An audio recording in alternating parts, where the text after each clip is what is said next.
there, Dr. Samantha Durland here. Hope you've had a great week. And today we are joined by our special guest, our Beautifill machine, and by 5 pounds of fat. Because this last weekend, Connie and I were able to go to Chicago and we learned from Dr. Sue, and he's awesome, and we are a great believer in Beautifill. And before I even get to what we did or what we learned, I've just been, driving to Chicago and back gives you a lot of time to think. And then also just kind of putting together all the things we do, and I feel like the longer our path goes along, I hopefully can do a better job at explaining exactly what we do. And because I feel like in people understanding what we do and how we do it, they can hear their body more and it feels better. And then I'm totally going to get to this Beautifill machine because it completes a circle of a concept that we're trying to help people attain. So we'll end with the grand finale is our fun little amazing machine here, and what it does. But really, all the stuff we do is about you. So, and it's about me, and it's about anyone. And so when you really think about what we like to do is it's like, think about yourself. And so I'm going to start with what we love to help people attain inside, because the Beautifill, I think, really helps us on the outside. And when you mesh the person inside with a thing on the outside, then people feel connected. And when people feel connected with themselves, they usually feel really peaceful and warm and awesome. And I just love doing that because it's just amazing. So when you think about the inside, so let's take the Beautifill out of this for a moment and think about you. So you are yourself. You're the same girl or guy you've always been, and you're driving your body, and your body, think of it like a car. And if you're driving a car and the tires don't work, or the air filter isn't working, or the carburetor doesn't work, it just doesn't run smoothly, and it can be slightly irritating as the driver of the car because it might move too fast, or it might also move too slow. So inherently, us as the drivers of our car love to feel connected with the speed of our body. So too fast doesn't feel good, and too slow doesn't feel good either. It's kind of like the 3 little bears right in the middle, the comfortable speed that we go. And so our whole body, our whole life is always adjusting to all the variables in our days, our thoughts, our expectations, our aspirations. It's all adjusting. And so Lauren is telling me to talk louder. So hopefully I'm talking louder. Yay! And so when you drive your car, when you come in and talk to us, I really feel like people are coming in saying is they're like, my car, man, there's something real weird with it. It's not driving right, and it hasn't driven right for a long time. And when they come in, they're also kind of scared to figure out what's going on with the car. They might feel kind of alone, or they might feel like they're the only person that has ever gone through what they're going through. And the fun part that we know is that we're all going through it, so no one's ever alone. It's just the journey of being in the car. And so what we love to do when people come in is say, all right, sit right here, and I'll be right back. And so then you take the car, you run a diagnostic of the car, you listen to the person driving the car, and you put it all together, and you're like, this is how we're going to regenerate your car. And it's so fun because the car loves regenerating itself. It loves it because it loves driving the person within from the day they're created until the day they die. Now, a car, you got to beat out the dent. You got to air the tires, you got to do stuff, but your body doesn't even require that you know that much about it. It just needs you to hear it. And if you give it the energy, it fixes a lot of things itself, which is so super cool. And one of the things that I think people get in the stress response, let's get to that. What the heck is a stress response? So the stress response is your car, when you're driving it, saying, hey dude, something real bad's about to happen down that road, so I'm gonna push you to the right, or I want you to go really fast to get away from this, or maybe we should just stop and not go anywhere, because your car's trying to protect you from something outside, from something around you. It's doing its job. Well, as the driver, if you don't know what your body's protecting you from, you feel like you kind of lose control over it, and it feels a little weird. And sometimes you try to hear it and you can't. So that's kind of what we like to help people with when you're having a hard time understanding what's going on. But when your body feels stress and it tries to slow you down, it slows you down because it's it's super archaic. It's living in the past, right?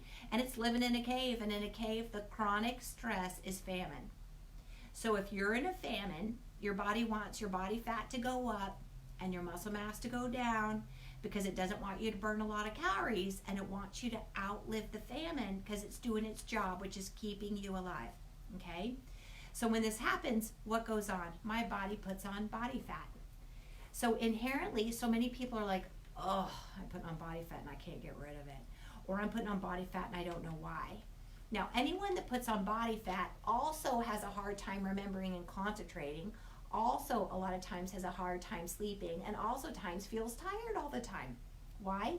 Because your body's slowing you down to protect you, which is actually your body loving you. And that's going to bring me to the Beautifill. So when we went, it really was like, I could see that fat is love. How crazy is that? So I'm like perhaps one of the most unique individuals that many people may meet, and I'm totally down with that now. It's okay.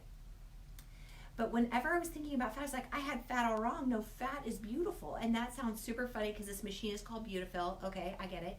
But no, really, fat is beautiful. Because you know what fat is? Fat is your body's love for you, protecting you. It's like a warm jacket on a super cold day. It is your body's storage of energy. So when you don't have energy, you can pull from it. Okay? And so, you know, the other thing that fat is fat is beautiful. So many times we try to mimic what the body does as human beings, but we're not very good at it because your body's a lot better at it than we are. And so it was so cool to me, and I've always thought, oh my gosh, if you can take your stress of your life and move it to where you want it to be, it's not stressful anymore. Instead of it being stressful, it's beautiful. And that just is like an amazing emotion to me as a female, because so many times our life is hard and we are like gaining weight. We get super frustrated with our bodies when it's doing its job, and it just loves the person within. And so do you know what your body lets you do? Now it allows you to suck your fat out where you don't want it, and I can put it where you do. You know what that is? That's awesome. That gives you empowerment. That gives you peace sometimes, and not everyone has to do this or might want to do this, and that's cool, but just the concept is so cool. And if the concept really works, even cooler. So this weekend we went, and you know what? The concept works. And I just feel like personally, the opportunity to be a part of someone's life where you help them inside figure out how to drive their car, and how outside they can move their car's stress and love for them to the place from where they don't want it to where they do. And the fact that when we move that, this is so much more beautiful and wonderful than anything that I could think up. You know what that is? That's rockin' awesome. And it's the truth. So it makes you think of fat as different. So when we went up there, what we did is, you know, when you think about fat deposition, a lot of times, again, just like with cool sculpting, you know, teaching and things, the first place to put on body fat is the last place to lose. So a lot of us as females, and males as well, have gut and flanks. And we also get it in our legs, our saddlebags, under our arms, etc. But there's a lot of it that goes into our stomach and our core. So what we do with this particular machine is, it's in office. You actually remove the fat from where the person doesn't want it with instantaneous results, may I say, and you put it back where they do want it with instantaneous results.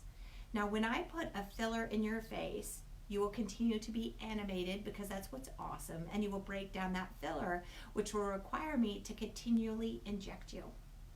And that costs a lot of money. And when you use your fat stays with you. So you don't have to constantly inject yourself. And you don't have an allergic reaction against your fat because it's you. And your fat stays, which is awesome. And so when you inject fat, for example, in the face, not only do you help with support, but you also help with texture of the skin. And you also help with, I don't know, it's like the skin just looks so much more youthful. So literally in one day with this particular woman, we liposuctioned her flanks and injected into her face and her hands. And it was just amazing what the result was.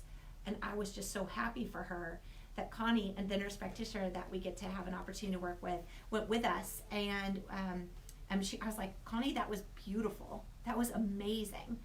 And so the other area that we're going to inject this in is our breast. So not to say everyone, I mean, whatever someone wants for their body, that's up to them. I pass no judgment on anyone. I just want to help people feel connected with themselves in the best way. So many women, when I Googled how many women get like breast implants, there's at least, I think I read 350,000 cases a year. So 350,000 women go get breast implants. Okay, but those implants are plastic on the outside and they're filled with a foreign material. So I'm not saying implants are bad. I'm just saying, hey, you were born with them. And if there was a way that I could take my fat and inject it where I wanted to, and I could get, it's never going to look exactly the same as an implant, but if I could get really similar results, and I don't have downtime, and I use my own body, and I don't have to worry about a lot of these other things that are associated with them, it just seemed like a really empowering, great idea to be able to offer that to people. And so sure enough, you're able to take your fat and inject it up underneath your breast, and you're not going to take someone from like an A cup to a D cup, but you're going to gradually, you can build them up over time, and your fat stays with you.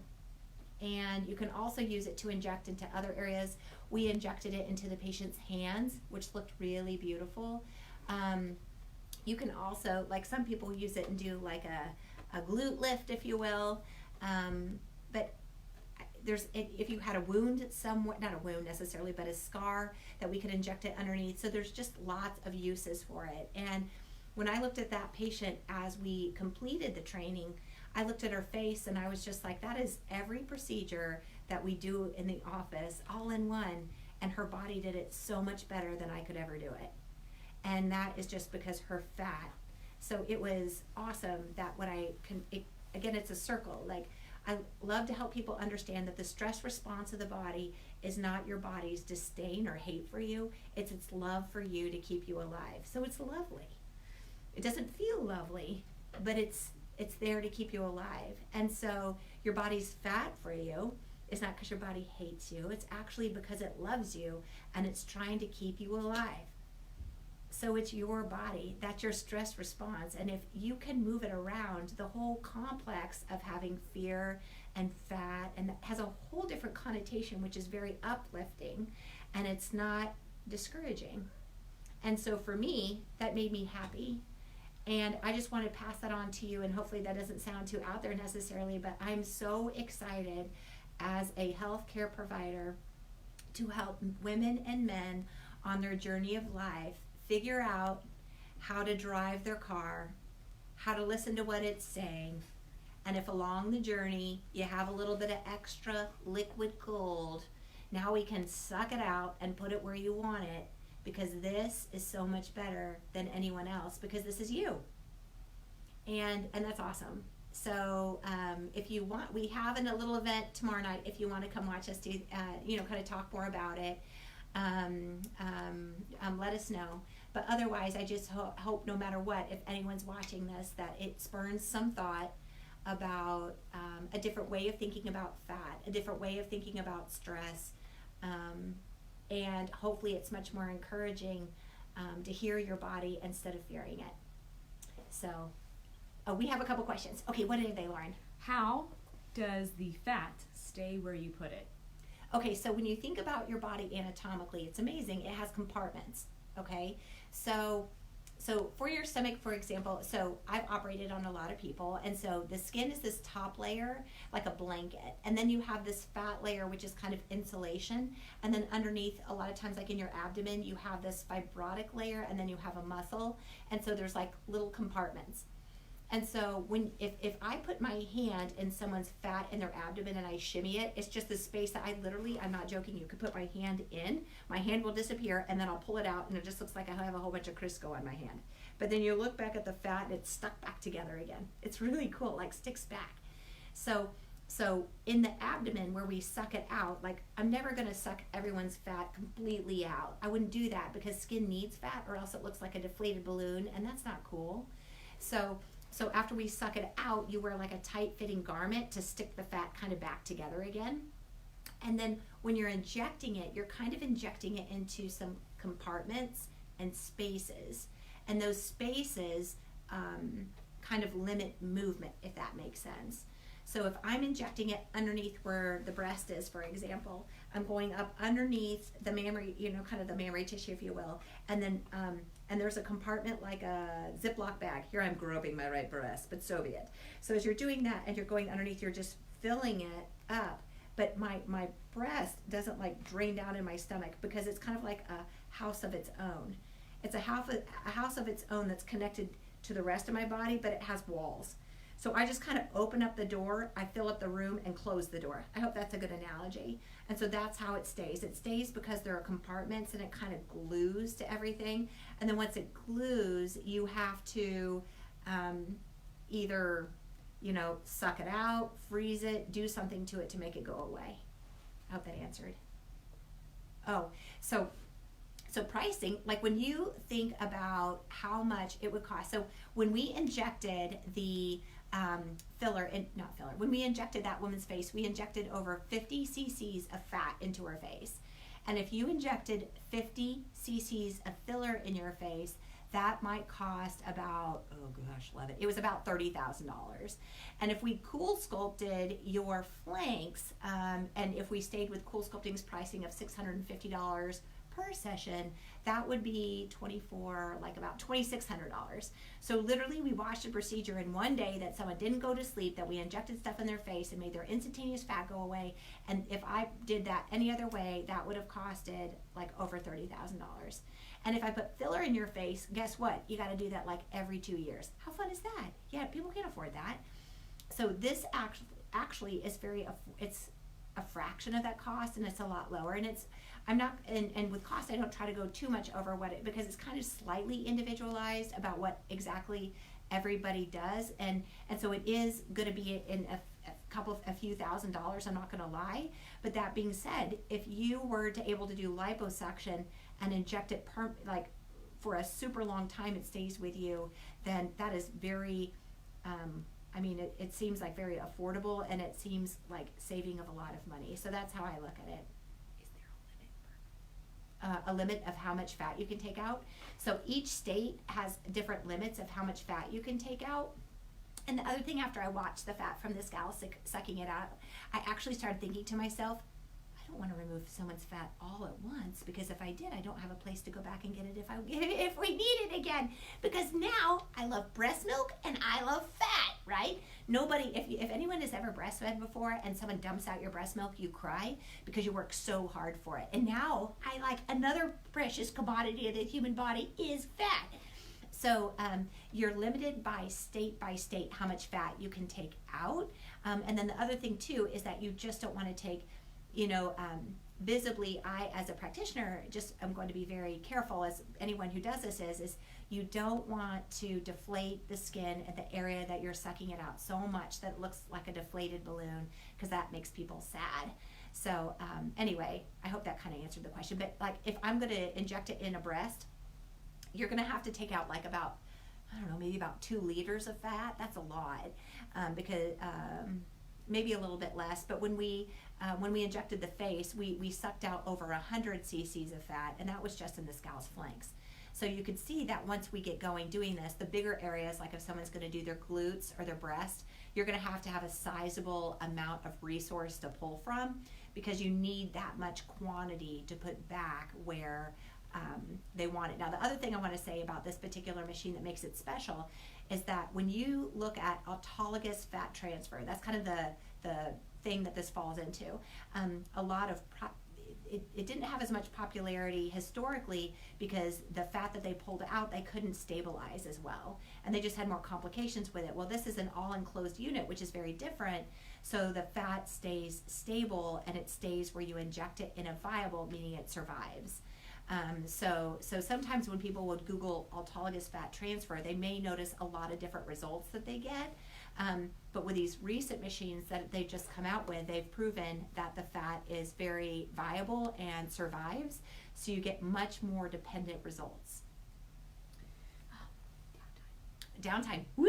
Okay, so this was so fun. So Downtime actually is super minimal. So when we went to Chicago and watched the patient get her liposuction, she literally hopped up. We did it in their office. The patient had no pre-medication other than an antibiotic. We marked her. She got up on the table and laid on one side. And then she personally flipped to the other side. And so you're injecting local underneath the skin with some fluid, and that's what gives people pain relief. So there's no general anesthesia involved. And, I watched it with my own eyes, and she was very comfortable the whole time. And then what happened is she actually worked in that particular office. So she got up and went back to work a little bit after we did our liposuction. But after we did the liposuction, you have these little incisions that sometimes the fluid leaks out. So you wear like a tight garment around your stomach just to kind of stick it back together again. So we put that on her and she walked around, and then she came back and sat. And when she came back and sat, again, no medication, we started injecting it in her face. That took about an hour to inject it into her face. And then she got up and left and went home. So when I say there's really, other than you might be a little sore and a little bruised in your abdomen for a couple of days, and usually we would advocate that someone drives you and picks you up and takes you home, you don't have any more downtime than that. I mean, if patients are going to come in from out of town, we're going to have them stay in town overnight, just because I think when anyone has a procedure of any size, it's just best to know that they have someone right there with them if they need anything, and not to be scared, and they need to understand what's happening to them. And so that's kind of a policy we'll have if people come from far out of town. But otherwise, you can go home, you sleep in your own bed. So really it's minimal downtime. Nope, the fat stays where you injected it. Yeah. So it's not like, when people inject filler in their face, they'll massage it and kind of move it around, but you don't do that with the fat. You just let it stay, because you want it to kind of, it's like grafting in, it's kind of staying there. So you don't want to like mash on it. You just want to let it be. And it's so cool too that the skin, even though you're giving volume underneath, it really looked like PRP to me too. Like I'm just saying what it looked like, is that the skin got so youthful looking and so like glistening. It was really, really beautiful. I don't mean to keep saying beautiful because that sounds kind of nerdy, but it really was beautiful. Where do we take fat from first? So I think that's very patient dependent where I'll take fat from first, but probably a lot of times we'll take it from your abdomen and your flanks, because they're just such big banks that you could take it from. And really a lot of people like when their pants fit a little bit better, or they wear their swimsuit and people like that area of their body looking better. And they're just big banks. Oh, so let me see. Is there anything else I could think of? I can't think of anything else right now, but we're really excited to get going. We're going to start, I think, doing this next month. We've already gone to our training, and we get to do a couple more cases in the office first. And we have a couple patients lined up who've already volunteered to kind of come in and kind of help get us started on things. And so I'm just very thankful to be part of this journey with people, and I really feel like it connects with what we're always trying to help people understand about their bodies and themselves, is that your body is awesome. If you get the lipo, will you store fat in that same place ever again? Nope. So another question we just got is, if you get liposuction, are you going to ever put fat back in that area again? And the answer to that is no. And so here's how you think about body fat. So until the age of 20, you can put fat cells on your body, subcutaneous fat cells. So I think of them like balloons or Ziploc bags. We all have a genetic predisposition to lay them down certain areas. But when you're 20, they're there. Now, when you're 20, it doesn't mean they're maximized or they're all filled. So not every balloon is blown up, but they're just laying there. So as we get more stressed in life, what happens? Your body fills the balloons or the Ziploc bags with fat because it's trying to store it for you as a reserve for later. So what happens is, if you use ultrasound or radiofrequency or liposuction it or cool sculpt it after the age of 20, those balloons or Ziploc bags can never come back to the same area. That would be, unless I was to inject them there, because I'm just moving them around. But otherwise, you biologically can't do that. So if people will say, my fat moved around. I'm like, no, your stress moved around. So if people have an abdominoplasty where you cut your, you do, I think people hopefully know what an abdominoplasty is, but you don't correct the process underneath, which is why your body was stressed. Then your body will move fat to other areas because your body is loving you and talking to you, and just cutting it off or doing liposuction doesn't prevent it talking from you. So that's another thing that I like to help people understand about something that we're really passionate about too. If we want to help people understand why their body is doing what they're doing, and if they have insulin resistance or hormonal deprivation or food allergies, you need to correct those, because if you don't, then the body will continue to be stressed, which makes people not feel good. And so we're passionate about trying to put that all together. So then after the age of 20, if I take out 50% of your fat cells in your abdomen and you have 50% fat cells left, if those fat cells are not full to capacity and you continue to be stressed, they can fill more, but the fat cells that we sucked out can never return.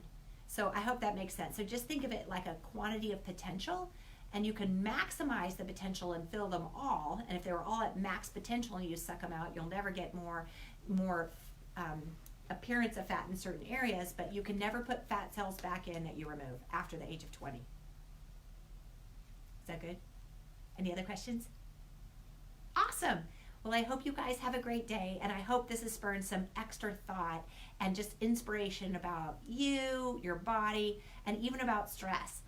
That stress is a way, and your body's reaction to stress is its protection and love of you. And that love is yours.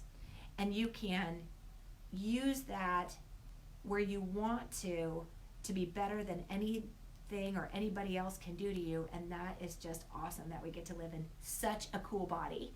And then we are so pumped to be part of people's journeys, to be able to help them with this circle of understanding themselves, their bodies, their stress, and their empowerment. Okay, we got another question. This is the most questions I've ever had. It's so fun. Oh yeah, people could come in for consultations all they want. I love that. And two, to let you know, is when people come in for this procedure, I can't. I always have to pre-apologize to people that when people come in and I get to meet them for the first time and I really want to help them with how to drive their car, I can get slightly overwhelmed by all the places my brain goes to help them. And so it takes a continual amount of time with me to kind of help explain what my brain is thinking all the time, so I apologize for that. But this day that people come in to have a Beautifill is going to be a day that we are just going to treat that person like the prince or princess that they are. So we not only want to help you with this opportunity, but we also want you to have the best experience. So I'm so excited just for all of it. But anyone could come in for a consult if they want to know. Is it just what? Yeah, it's a one-time treatment. And so say if you came in and you said, you know what, when you inject my face, I want you to be conservative or something, to be like, all right. So you could do it once, you could do it twice in your lifetime, but if you have breasts that are, for example, like a B cup and you wanted to go to like a D cup or something, as a physician, I wouldn't do that because I know I have to follow certain protocols. So I would say, hey, you might have to come back and do it again for me to get to whatever size you want. But, with a face, that face for that one patient that we injected the 50 cc's was one time. Like, that's her time. And she can always do it again in the future if she wanted to, but she should never have to do it again unless for decades maybe, unless her fat changes for some reason. Like maybe, I don't even know what would happen, but you don't have to keep doing this procedure. It's usually just very limited. All right. Have a great day. Thanks for tuning in. And oh yeah, tomorrow, 6:30, that's when we're doing our wine and wellness event. And you can meet our fun Beautifill machine and ask any questions that you have, and enjoy your Wednesday.